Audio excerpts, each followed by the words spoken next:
ॐ त्र्यम्बकं यजामहे सुगन्धिं पुष्टिवर्धनम् उर्वारुकमिव बन्धनान् मृत्युर्मुक्षीयमामृता।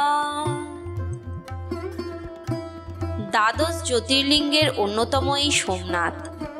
স্বয়ং চন্দ্রদেবের অনুরোধে সোনা দিয়ে এই মন্দির নির্মাণ করেছিলেন বিশ্বকর্মাদেব। কিন্তু কেন চন্দ্রদেব এই মন্দির নির্মাণে উদ্যোগী হয়েছিলেন জানেন কি? নমস্কার সকলকে।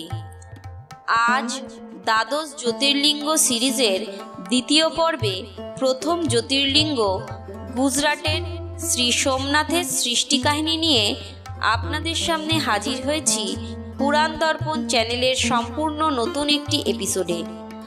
সম্পূর্ণ সিরিজটি প্রথম থেকে দেখতে চাইলে ডেসক্রিপশন বক্সে লিংক দেওয়া থাকবে, দেখে নিতে পারবেন।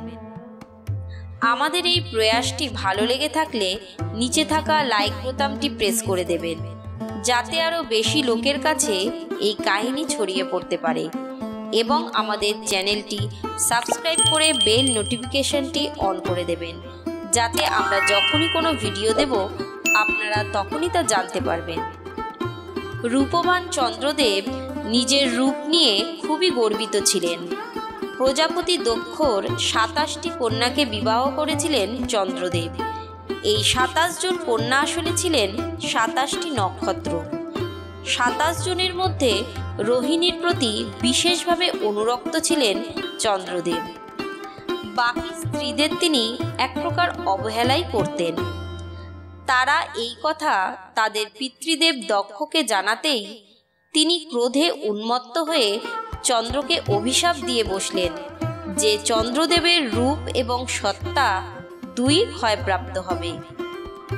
আশঙ্কিত চন্দ্রদেব ছুটলেন পিতামহ ব্রহ্মার কাছে।